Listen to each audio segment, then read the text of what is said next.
حمد و ثنا، بڑائی، کبریائی، تحمیدات، تمجیدات، تکبیرات، تحلیلات،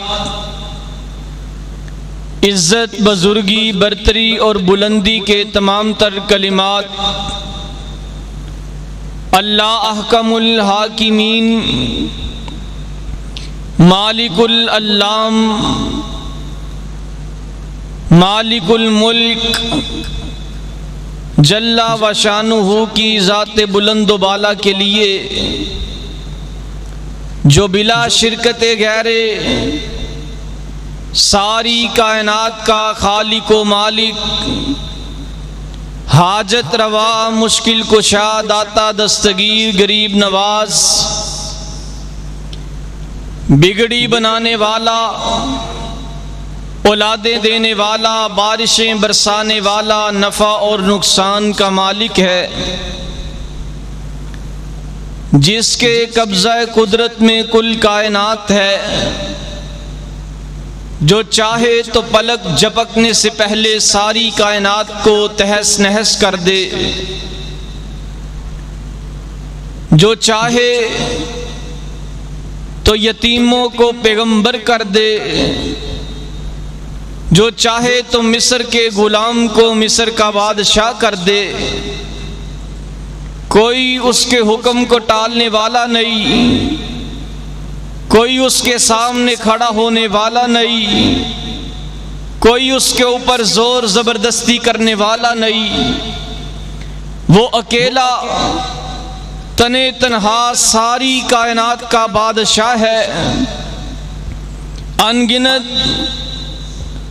لا تعداد بے حد و حساب درختوں کے پتوں سے زیادہ، ریت کے ذرات سے زیادہ، پانی کے قطرات سے زیادہ درود و سلام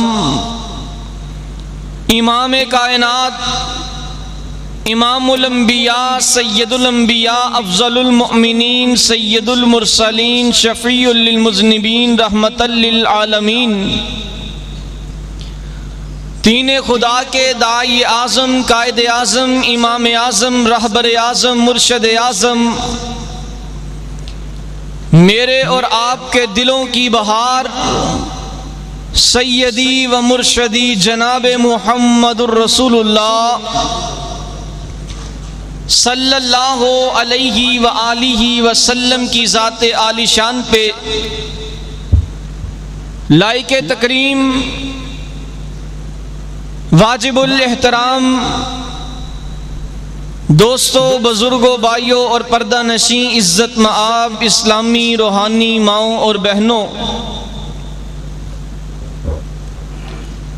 جب سے یہ دنیا بنی ہے تب سے لے کر اب تلک اس کائنات میں کئی انقلابات آئے، کئی تبدیلیاں رونما ہوئیں، لیکن ہر تبدیلی وہ غیر مکمل تھی، غیر مستحکم تھی، جزوی تھی، لیکن ایک انقلاب ایسا آیا، ایک تبدیلی ایسی آئی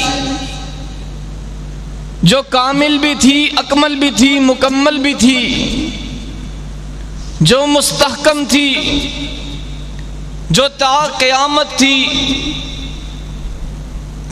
انقلابات اور بھی بڑے آئے، لیکن جب بھی انقلاب آتا خون بہتا، خون کی ندیاں بہتیں، کھوپڑیوں کے مینار تعمیر ہوتے، آدم کا بیٹا جل کٹ مر جاتا، لیکن ایک انقلاب ایسا آیا جس نے نہ کائنات میں خون بہایا، نہ کسی کی عورت کو بیوہ کیا، نہ کسی بیٹی کے سر سے باپ کا سایہ چھینا، جس نے ساری کائنات کی کایا کو پلٹ کر رکھ دیا، وہ انقلاب مصطفیٰ صلی اللہ علیہ وآلہ وسلم تھا۔ جس کا تذکرہ آج کے اس خطبہ جمعۃ المبارک میں کرنے کی جسارت چاہتا ہوں۔ میرے بھائیوں، انقلاب مصطفیٰ کو سمجھنے کے لیے ذرا آپ علیہ الصلاۃ والسلام کی آمد سے قبل کے حالات ان کو جاننا ضروری ہے، تاکہ اس بات کا ادراک ہو جائے، اس بات کا علم ہو جائے، اس بات کا اندازہ ہو جائے کہ وہ کیسے حالات تھے، وہ کیسے عقائد و نظریات تھے، وہ کیسے معاملات تھے، وہ کیسی اخلاقیات تھیں کہ جن میں سرور کونین، سید الثقلین، معلم انسانیت، رہبر کائنات جناب محمد الرسول اللہ صلی اللہ علیہ وآلہ وسلم انقلاب لے کر آئے۔ قرآن کہتا ہے وَإِن كَانُوا مِن قَبْلُ لَفِي ضَلَالٍ مُبِينٍ، دنیا گمراہیوں کے، ضلالت کے، شرک کے اندھیروں میں ڈوبی ہوئی تھی۔ ساری کائنات میں روئے زمین کے اوپر خدا کا نام لینے والا کوئی نہیں تھا۔ گمراہی اور شرک اتنا زیادہ تھا کہ دنیا پہ بنایا جانے والا سب سے پہلا گھر کعبۃ اللہ، جس کی بنیاد ایک نبی نے رکھی تھی، وہ گھر بھی بتوں کی علائش سے پاک نہ تھا۔ خانہ کعبہ کی کالی کوٹھڑی کے اندر 360 بت پڑے ہوئے تھے۔ لوگ خانہ کعبہ میں حج کے لیے آتے، نعوذ باللہ، استغفر اللہ، ننگے بدن کعبہ کا طواف کیا کرتے۔ کعبہ میں آ جانے کے باوجود لات، منات، عزا اور ہبل کے سامنے سر کو جھکایا کرتے، سجدہ کیا کرتے، جبین نیاز کو جھکایا کرتے، ان سے حاجات و مناجات کرتے۔ اللہ کو جاننے والا، اللہ کو ماننے والا، اللہ کا نام لینے والا کوئی بھی نہیں تھا۔ وہ بتوں سے ڈرتے، بتوں کی پوجا کرتے، حجر کے سامنے سر جھکاتے، شجر کے سامنے سر جھکاتے۔ وہ ندیوں، نالوں کی، ذروں کی، صحراؤں کی، وہ سورج کی، وہ چاند کی، وہ ستاروں کی پوجا کرتے۔ حضرات، گمراہی اتنی زیادہ تھی، ایک شخص اپنے گھر سے سفر کرنے کے لیے نکلتا، رستے میں عبادت کا وقت آتا تو وہ شخص تلاش کرتا کہیں پہ کوئی بت مل جائے، میں اس کے سامنے سر جھکاؤں تاکہ میرا سفر آسان ہو جائے۔ جب یہ تلاش کرتا، اس کو کہیں پہ کوئی بت نہ ملتا، یہ خود پیشاب کرتا یا اس کی سواری پیشاب کرتی۔ اس پیشاب کرنے سے جو مٹی گیلی ہوتی، اس گیلی ہوئی مٹی کا بت بناتے، بت بنا کر سامنے رکھتے۔ اس پیشاب سے بنائے ہوئے مٹی کے اپنے ہاتھ سے بت کو کھڑا کر کے اس کے سامنے اپنے سر کو جھکاتے۔ بنت حوا عزت و آبرو سے محروم تھی، غلام جانوروں سے بدتر تھا، زمین کے سینے پہ نیکی کا کوئی نشان نہیں تھا، عرب کا کوئی چپا کوئے ایمان نہیں تھا، قتل و غارت عام ختم ہونے کا نام نہیں تھی۔ بیٹے اپنی ماؤں سے زنا کیا کرتے تھے۔ جب باپ فوت ہو جاتا، جس طرح وراثت کو تقسیم کیا جاتا، بیٹے باپ کی بیویوں کو بھی، اپنی ماؤں کو بھی آپس میں وراثت سمجھ کر تقسیم کر لیا کرتے۔ بیٹی پیدا ہوتی، اسے پیدا ہوتے ہی زندہ درگور کر دیا جاتا۔ بھائی اپنی بہنوں کو سجا سوار کر بازار حسن میں لے جا کر فروخت کر دیا کرتے تھے۔ کئی قبیلے ایسے تھے جن کا گزر اوقات صرف لوٹ مار کے اوپر ہوتا تھا۔ لوگ آپس میں دشمن تھے، ایک دوسرے کے خون کے پیاسے تھے۔ گھوڑا آگے بڑھانے پہ جھگڑتے تو 50 سال تک قبیلوں کے درمیان لڑائیاں چلتی رہتی۔ کئی سہاگنوں کے سہاگ اجڑ جاتے، کئی ماؤں کی گود خالی ہو جاتی، کئی عورتیں بیوہ ہو جاتی۔ حضرات، حالات اتنے خراب تھے، مولانا الطاف حسین حالی رحمت اللہ علیہ نے ان اشعار میں ان حالات کی منظر کشی کی. کہتے ہیں قبیلے قبیلے کا بت ایک جدا تھا، کسی کا ہبل تھا، کسی کا صفا تھا، یہ عزا پہ وہ نائلے پر فدا تھا. اسی طرح گھر گھر میں نیا ایک خدا تھا، فسادوں میں کٹتا تھا ان کا زمانہ، نہ تھا وہاں کوئی قانون کا تازیانہ. قتل و غارت میں تھے وہ چالاک ایسے، درندے ہوں جنگل کے بے باک جیسے. حضرات اتنے حالات خراب تھے، اتنی تباہی اور بربادی تھی، اتنا اندھیرا تھا، اتنی گمراہی تھی، اتنی ضلالت تھی. وہ بات بات پر جھگڑا کرتے تھے، کہیں مویشی چرانے پہ جھگڑا، لبے جو کہیں آنے جانے پہ جھگڑا، کہیں گھوڑا آگے بڑھانے پہ جھگڑا. حضرات ان حالات کے اندر جب ساری کائنات کے اوپر اندھیرا چھایا ہوا تھا، جب ساری کائنات کے اوپر شرک کی نحوست منڈلا رہی تھی، اللہ کی قسم ایک مہینہ آیا جو چند دنوں میں آنے والا ہے، جس کا نام ربیع الاول ہے. توجہ میری طرف، ربیع کا معنی بہار، اول کا معنی پہلی، یعنی ربیع الاول کا معنی پہلی بہار. معنی کیا ہوا؟ جب ساری کائنات پہ شرک و ضلالت کا اندھیرا چھایا ہوا تھا، خزاں خزاں کے بادل چھائے ہوئے تھے، این اسی وقت ساری کائنات کے سردار پہلی بہار بن کر اس کائنات میں تشریف لے کر آئے. اور اللہ نے ان حالات کا ذکر قرآن میں فرمایا. سورہ آل عمران آیت نمبر 130 اللہ کیا ارشاد فرماتے ہیں؟ فرمایا وَاذْكُرُوا نِعْمَةَ اللَّهِ،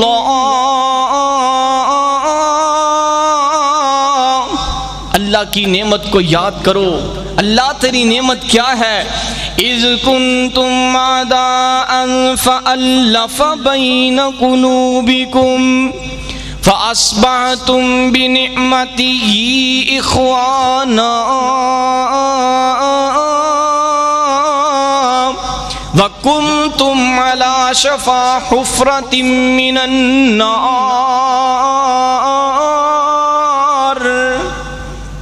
اللہ فرماتے ہیں اللہ کی اس نعمت کو یاد کرو جو اللہ نے تم پر کی. اللہ تو نے پانی کے اوپر فرش ٹکایا، یہ بھی تیری نعمت ہے. تو نے بغیر ستون کے آسمان کو کھڑا کیا، یہ بھی تیری نعمت ہے. اللہ تو نے سوچنے سمجھنے کے لیے دماغ دیا، یہ بھی تیری نعمت ہے. اللہ تو نے کائنات کے مناظر کو دیکھنے کے لیے آنکھوں کی بینائی عطا فرمائی، یہ بھی تیری نعمت ہے. اللہ تو نے سانس لینے کے لیے ہوا اور فضا کو پیدا کیا، ہمارے ناک کو بنایا، سونگنے کی حس پیدا کی، یہ بھی تیری نعمت ہے. اللہ تو نے بولنے کے لیے قوت گویائی عطا فرمائی، یہ بھی تیری نعمت ہے. اللہ تو نے ذائقہ چکھنے کے لیے زبان عطا فرمائی، یہ بھی تیری نعمت ہے. اللہ تو نے خوراک کو کھانے کے لیے، چبانے کے لیے، کاٹنے کے لیے دانت عطا فرمائے، یہ بھی تیری نعمت ہے. اللہ تو نے دھڑکنے کے لیے دل عطا فرمایا، یہ بھی تیری نعمت ہے. اللہ تو نے پکڑنے کے لیے ہاتھ عطا فرمائے، یہ بھی تیری نعمت ہے. اللہ تو نے چلنے کے لیے پاؤں عطا فرمائے، یہ بھی تیری نعمت ہے. اللہ تو نے کائنات میں نسل انسانی کی افزائش کے لیے اور طبیعت کی راحت اور سکون کے لیے اور گھروں کے اندر سکون کے لیے میاں بیوی کا جوڑا بنایا، یہ بھی تیری نعمت ہے. اللہ یہاں کس نعمت کا ذکر ہو رہا ہے؟ کہا یہاں عام بات نہیں، وَاذْكُرُوا نِعْمَةَ اللَّهِ، اللہ کی اس نعمت کو یاد کرو. اِذْ كُنْتُمْ أَعْدَاءً، جب تم آپس میں دشمن تھے، گتھم گتھا تھے، لڑائی جھگڑا کرتے تھے، ایک دوسرے کا گریبان پکڑتے تھے، بھائی بھائی کا دشمن تھا، تو اللہ نے آسمان سے نعمت کی صورت میں تمہارے درمیان ساری کائنات کا سردار آمنہ کا لال پیدا فرمائے. اس نے کیا کیا؟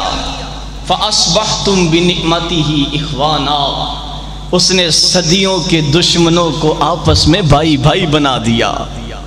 اس نے بغض، کینہ، حسد اور عداوت کے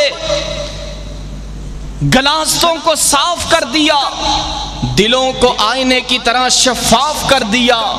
جو کل آپس میں لڑتے تھے آج ایک دوسرے کی حفاظت کے لیے جان کی بازی بھی لگا دیتے ہیں، آج ایک جسم کی طرح ہے، المسلم کالجسد الواحد۔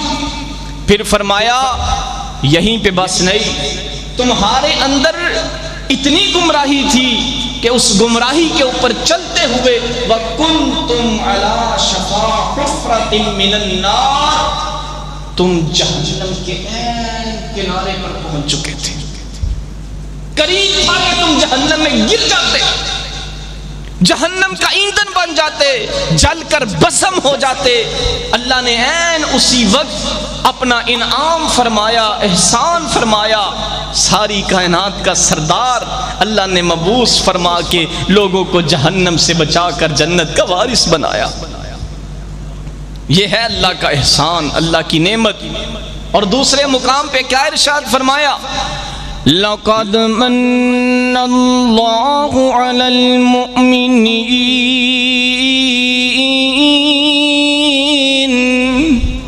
اللہ کی قسم یہ قرآن چیز ہی ایسی ہے، بڑے بڑے پتھر پگھل پڑتے ہیں، بڑے بڑے چشمے ابل پڑتے ہیں، گھر سے تلوار لے کر قتل کا ارادہ رکھ کر نکلنے والے عمر کو بھی قرآن سن کر نبی کے دروازے کا چوکیدار بنا دیتے۔ یہ قرآن کی طاقت ہے، یہ قرآن کی مٹھاس ہے۔ جسے قرآن کی مٹھاس محسوس ہو وہ ذرا زبان سے سبحان اللہ کہے، تاکہ فرشتے لکھ کر لے جائیں کہ تیرا یہ بندہ جمعہ پڑھنے کے لیے آیا تھا، جب اس نے تیرا قرآن سنا اس کے ایمان کی تازگی نے اس کو سبحان اللہ کہنے پر مجبور کیا۔ اللہ اس نے اپنی زبان سے سبحان اللہ کہا۔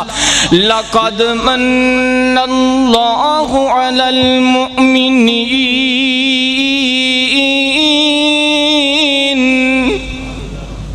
لَقَدْ مَنَّ اللَّهُ عَلَى الْمُؤْمِنِينَ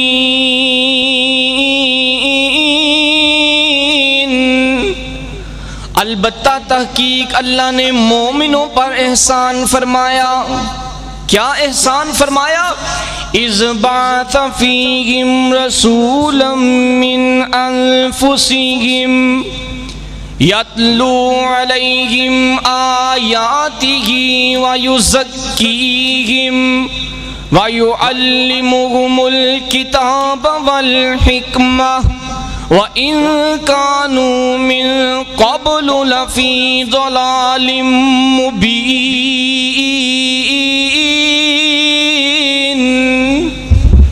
اللہ فرماتے ہیں محبوب میرا تھا لیکن میں نے تمہیں عطا فرما دیا، جان میری تھی، وہ پیارا میرا تھا لیکن میں نے تمہیں عطا فرما دیا۔ حضرات پھر وہ وقت آیا اللہ کو اس کائنات کی حالت زار پہ رحم آیا، کائنات کے شہنشاہ کو، مالکوں کے مالک کو، بادشاہوں کے بادشاہ کو اس کائنات پہ پیار آیا۔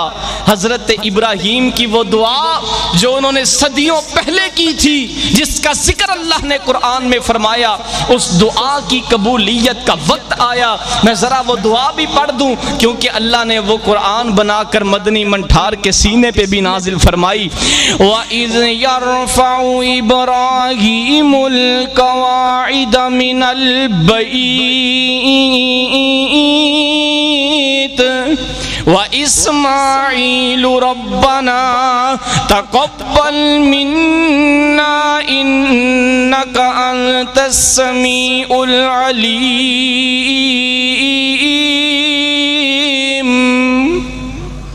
اللہ کہتے ہیں جب میرا ابراہیم میرے گھر کعبۃ اللہ کی بنیادوں کو بلند کر رہا تھا، عین اسی وقت اس نے ہاتھ اٹھائے، ساتھ اس کا بیٹا اسماعیل تھا، اس نے کہا اللہ آج تک تو جو مجھے حکم دیتا آیا ہے میں کرتا آیا ہوں. تو نے مجھے دعوت توحید دینے کا اعلان کیا, میں نے توحید کی دعوت کریا, بستی بستی, نگر نگر, گلی گلی, محلہ محلہ, ملک, علاقہ علاقہ, گھروں میں, محلوں میں, بادشاہوں کے محلات میں کھڑے ہو کر توحید کی دعوت دی. اللہ توحید کی دعوت دینے کی وجہ سے میرے باپ نے مجھے گھر سے نکال دیا, میں نے گھر سے نکلنا گوارا کر لیا, لیکن تیری توحید پہ سمجھوتا نہ کیا. اللہ پھر کیا ہوا, وقت کے بادشاہ نے مجھے جلانے کا ارادہ کر لیا, میں وہاں سے فرار نہ ہوا, میں نے آگ میں اترنا گوارا کر لیا, لیکن تیری توحید پہ سمجھوتا نہ کیا. اللہ تو نے مجھے 82 سال تک اولاد عطا نہیں کی. اللہ میں نے تیری ناشکری نہیں کی, میں تیری رضا پہ راضی رہا, میں نے تیرا در نہیں چھوڑا, میں مایوس نہیں ہوا, میں پریشان نہیں ہوا, میں نے بے وفائی نہیں کی. اللہ میں نے ہمیشہ تیرا دروازہ کھٹکھٹایا. تو نے 82 سال کی عمر میں مجھے بیٹا عطا فرمایا, بیٹا دے کر اللہ تو نے مجھے پھر آزمایا. جنگل بیابان کے اندر بیوی بچہ چھوڑ کر آنے کا حکم دیا, اللہ میں نے وہ بھی مان لیا, میں نے پیچھے مڑ کر نہ دیکھا. اللہ آج تک جو بھی تو کہتا آیا ہے میں مانتا آیا ہوں. اللہ آج میں ابراہیم بھی تجھ سے کچھ مانگنے لگا ہوں, اللہ عطا کر دینا. اللہ بھی کہتے ہوں گے میرے ابراہیم اور تو کوئی عام تو نہیں, و ابراہیم الذی وفا, تو میرا وفادار ہے. واتخذ اللہ ابراہیم خلیلا, اور تو میرا خلیل ہے, میرا جگری یار ہے, میرا ولی ہے, میرا دوست ہے, میرا یار ہے, میرا نبی ہے, میرا پیغمبر ہے, میرا رسول ہے. ابراہیم مانگ کر تو دیکھ, مانگنا تیرا کام ہے, عطا کرنا رب العالمین کا کام ہے. پھر ابراہیم نے کیا مانگا؟ لوگوں میں یہاں ایک بات سمجھانا چاہتا ہوں. آپ جتنی مرضی بڑی مسجد بنا لے, مدرسہ بنا لے, سنگ مرمر لگا لے, لیکن یاد رکھیں ادارے در و دیوار سے نہیں چلتے, ادارے شخصیات سے چلتے ہیں. جب تک اس ادارے میں, اس مسجد میں, اس مدرسے میں اچھا امام نہیں ہوگا, خطیب نہیں ہوگا, مبلغ نہیں ہوگا, دائی نہیں ہوگا, عالم فاضل نہیں ہوگا, وہ ادارہ, وہ مسجد, وہ مدرسہ کامیاب نہیں ہوگا. حضرت ابراہیم نے ادارہ بنایا تو کیا مانگا؟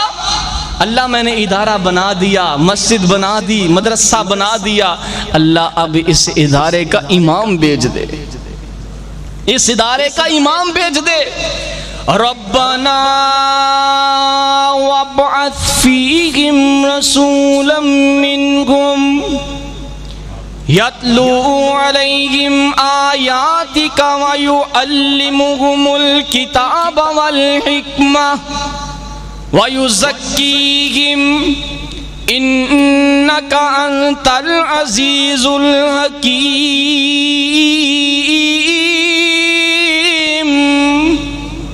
اے اللہ ان میں ایک ایسا داعی بھیج, ایسا رسول بھیج, ایسا پیغمبر بھیج, ایسا نبی بھیج, ایسا امام بھیج, ایسا خطیب بھیج جو باہر کے علاقے سے نہ ہو, جو ناری نہ ہو, نوری نہ ہو, رسولا منہم, ان ہی میں سے ہو. وہ کام کیا کرے؟ یتلو علیہم آیاتک, وہ تیری آیات کو تلاوت کرے, وہ تیرا قرآن سنائے, وہ تیرا قرآن سکھلائے, وہ تیرے پیغام کو پہنچائے. ویزکیہم ویعلمہم الکتاب والحکمہ, وہ ان کو کتاب و حکمت کی, وہ ان کو قرآن و حدیث کی, قرآن و سنت کی تعلیم دے, تبلیغ کرے. وَيُزَكِّيهِمْ, وہ ان کے دلوں کو پاک کرے, ان کے جسموں کو پاک کرے, ان کے کپڑوں کو پاک کرے, ان کی سوچوں کو پاک کرے, ان کے عقیدے کو پاک کرے, ان کے نظریات کو پاک کرے, ان کے خیالات کو پاک کرے, ان کے اعمال کو پاک کرے. انک انت العزیز الحکیم, اللہ بے شک تو غالب حکمت والا ہے. حضرات یہ دعا صدیوں پہلے نبی ابراہیم نے کی تھی. پھر اللہ نے کیا کیا؟ نبی عیسیٰ آئے, نبی عیسیٰ نے بشارت دی میرے بعد ایک نبی آئے گا جس کا نام احمد ہوگا۔ مسند احمد کے اندر حدیث ہے، میرے آقا فرماتے ہیں آنا دعوت ابیکم ابراہیم، میں محمد تمہارے باپ ابراہیم کی دعا بن کر آیا ہوں، میں عیسیٰ کی بشارت بن کر آیا ہوں۔ حضرات پھر کیا ہوا؟ وہ وقت آیا 571 عیسوی 21 اپریل 1 جیٹھ 672 بکرمی، اور تاریخ کے اندر اختلاف ہے، کسی نے کہا 1 ربیع الاول، کسی نے کہا 8 ربیع الاول، کسی نے کہا 9 ربیع الاول، کسی نے کہا 12 ربیع الاول، لیکن جو راجح قول ہے وہ 9 ربیع الاول کا ہے۔ صبح صادق کا وقت ہے، ساری کائنات کے منٹھار سرور کونین سید الثقلین آمینہ کی گودی میں تشریف لے کر آتے ہیں۔ ارے یہ کون آئے ہیں؟ بدر الدجا آئے ہیں، شمس الضحیٰ آئے ہیں، والی بطحا آئے ہیں، امام الحرمین آئے ہیں، امام القبلتین آئے ہیں، سید الثقلین آئے ہیں، افضل المؤمنین آئے ہیں، سید المرسلین آئے ہیں، شفیع للمذنبین آئے ہیں، رحمت للعالمین آئے ہیں، سید الراکعین آئے ہیں، سید الخاشعین آئے ہیں، سید الساجدین آئے ہیں۔ ارے یہ کون آئے ہیں؟ فاطمہ کے بابا آئے ہیں، عائشہ کے سر کا تاج آئے ہیں، حسن و حسین کے نانا جان آئے ہیں، صدیق اکبر کے آقا آئے ہیں۔ حضرات میرے آقا آئے، صدیوں سے ایران کے آتش کدوں میں جو آگ چل رہی تھی، جل رہی تھی، لوگ جس کی پوجا کیا کرتے تھے، جب سرور کونین کی پیدائش ہوئی وہ صدیوں سے جلتی ہوئی آگ بھی بجھ گئی، آگ بجھ گئی۔ یہ انقلاب ہے، یہ انقلاب کی پہلی کرن ہے۔ اور میرے آقا آئے، آدم کی انابت لے کر آئے، نوح کی استقامت لے کر آئے، نبی ادریس کا درس لے کر آئے، نبی شعیب کی شرافت لے کر آئے، نبی ہود کی ہدایت لے کر آئے، نبی ادریس کا درس لے کر آئے۔ میرے آقا آئے، نبی یعقوب علیہ السلام کا حسن لے کے آئے، نبی یوسف کا حسن لے کے آئے۔ میرے آقا آئے، انقلاب آیا، تبدیلی آئی، در در کے پجاری ایک در پہ سر جھکانے والے بن گئے، حجر شجر کی پوجا کرنے والے ایک اللہ کے سامنے سر جھکانے والے بن گئے، بیٹیوں کو زندہ درگور کرنے والے بیٹیوں کے سر پہ چادریں دینے والے بن گئے۔ میرے آقا آئے، آپس میں لڑنے والے آپس میں بھائی بھائی بن گئے۔ پھر کسی منادی دینے والے نے منادی دی ہوگی، کہا ہوگا یتیموں خوش ہو جاؤ، تمہیں سہارا دینے والے محمد آ گئے ہیں، بیواؤں خوش ہو جاؤ، تمہارے سر پہ عزت کی چادر رکھنے والے محمد آ گئے ہیں، او گنہگاروں خوش ہو جاؤ، تمہیں گناہوں سے پاک صاف کر کے جہنم سے بچا کر جنت میں لے جانے والے محمد آ گئے ہیں۔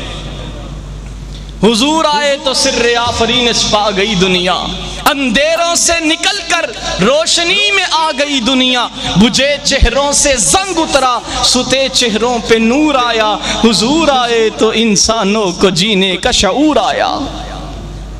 یہ تھا انقلاب۔ اور میرے آقا کیسے انقلاب لے کر آئے؟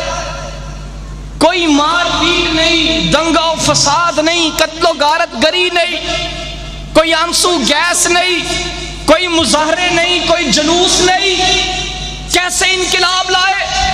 ایک کلمہ تھا، ایک آواز تھی، ایک دعوت تھی، ایک پکار تھی، جسے لوگوں کے قلوب و اذہان میں پختہ کیا۔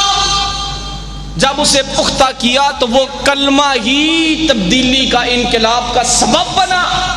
وہ کلمہ کیا تھا؟ کوئی بتا سکتا ہے وہ کلمہ کیا تھا؟ وہ کلمہ تھا جو میرے آقا نے صفا پہاڑی کے اوپر چڑھ کے کہا تھا، قولو لا الہ الا اللہ۔ 1,24,000 نبی آئے، کیا دعوت دی؟ لا الہ الا اللہ۔ نبی پاک نے فرمایا افضل الذکر، سب سے زیادہ فضیلت والا ذکر لا الہ الا اللہ۔ حضرت موسیٰ کلیم اللہ اللہ سے کہنے لگے یا اللہ مجھے کوئی ایسا کلمہ بتا جس سے میں تیرا ذکر کیا کروں۔ اللہ کہنے لگے قل لا الہ الا اللہ، میرے موسیٰ تو کہا کر لا الہ الا اللہ۔ حضرت موسیٰ کہنے لگے یا اللہ یہ تو عام کلمہ ہے، یہ تو سبھی کہتے ہیں، یہ تو مجھے پہلے ہی پتا، کوئی اور کلمہ بتلاؤ۔ اللہ کہنے لگے موسیٰ اور کلمے کی بات نہ کر، نبی آروں کے ساتھ بدن چیرے گئے تو لا الہ الا اللہ کے لیے، بلال کوئلوں پہ لیٹا تو، خبیب بن عدی سولی پہ لٹکے تو، سمیہ زنیرہ کی آنکھیں نکلی تو لا الہ الا اللہ کے لیے۔ کہا موسیٰ تو لا الہ الا اللہ پڑھے گا، زمین و آسمان اس کے اجر و ثواب سے بھر جائیں گے۔ اتنا عزت والا میرے نبی نے سختی نہیں کی، مار پیٹ نہیں کی، زور زبردستی نہیں کی۔ انقلاب کیسے آتا ہے میرے بھائیوں؟ یہاں تو ناچ گانے کو انقلاب کہا جاتا ہے، یہاں تو فحاشی عریانی کو انقلاب کہا جاتا ہے، یہاں تو گالی گلوچ کی سیاست کو تبدیلی اور انقلاب کا نام دیا جاتا ہے۔ میرے نبی انقلاب لے کے آئے، فکری انقلاب لے کر آئے، سوچوں کو بدلا، ذہن کو بدلا، نظریات کو بدلا، عقائد کو بدلا۔ وہ لوگ جو ستاروں کی پوجا کرتے تھے، جنات سے ڈرتے تھے، شیاطین سے ڈرتے تھے، ایک اللہ سے ڈرنے والے بن گئے۔ صحابی ہے، بدو ہے، دیہاتی عراقی، مسجد نبوی میں آتا ہے، نبی علیہ الصلوۃ والسلام تشریف فرما ہے، آپ کے صحابہ بھی تشریف فرما ہے۔ یہ کیا کرتا ہے؟ اسے اتنی تہذیب نہیں تھی، تمیز نہیں تھی، آیا مسجد نبی کے صحن میں دیکھا کچا صحن ہے، بیٹھا، بیٹھ کے پیشاب کرنا شروع کر دیا، بیٹھ کے پیشاب کرنا شروع کر دیا۔ صحابہ کرام اس کی طرف دوڑے، لپکے کہ اس کو پکڑے، روکے۔ آپ نے فرمایا دا اسے چھوڑ دو، چھوڑ دو اس کو، کچھ نہ کہنا، اسے پیشاب کر لینے دو۔ پیشاب کر لیا۔ جب پیشاب کر لیا نبی صلی اللہ علیہ وسلم نے فرمایا میرے یارو اسے میرے پاس بھیج دو، اس پیشاب والی جگہ پر پانی کا ڈول بہا۔ وہ آیا، نبی پاک نے فرمایا میرے صحابی، میرے بھائی، یا اخی، یہ مسجد اللہ کا گھر ہے، یہاں اللہ کی عبادت کی جاتی، سجدہ کیا جاتا ہے، یہاں پیشاب نہیں کرتے۔ آپ نے اتنے پیار سے سمجھایا، وہ کہتا ہے میں نبی کا چہرہ دیکھتا رہا، ایسے انقلاب نرمی کے ساتھ۔ اور میں نے آج صحیح بخاری میں کمال کا واقعہ پڑھا، طفیل بن عمر دوسی، قبیلہ دوست، مدینے کے اندر آباد تھا، اس کے سردار تھے اور بہت علاقے کے نامی گرامی بندے تھے۔ یہ مکہ میں آئے، مکہ کے لوگ ان سے ملے، کہنے لگے طفیل یار تو بڑا دنا آدمی ہے، سمجھدار آدمی ہے، عقل مند آدمی ہے، یہاں نا ہمارے مکے میں ایک ایسا شخص آیا ہے جو ایک نیا دین لے کر آیا، نئی دعوت لے کر آیا، جو بتوں کی عبادت سے روکتا ہے، ایک خدا کے سامنے سر جھکنے کی بات کرتا ہے، عجیب و غریب اس کی باتیں ہیں، وہ بھائی سے بھائی کو جدا کر رہے ہیں، تو تم اس کی بات نہ سننا، تم کہیں اس کی دعوت نہ سن لینا، تم خراب ہو جاؤ۔ آج لوگ کہتے ہیں ان کی مسجد میں نہ جانا، ان کی باتیں نہ سننا، قرآن نہ پڑھنا، قرآن خود پڑھو گے تو گمراہ ہو جاؤ گے۔ استغفر اللہ، اور قرآن ہدایت دیتا ہے کہ گمراہ کرتا ہے۔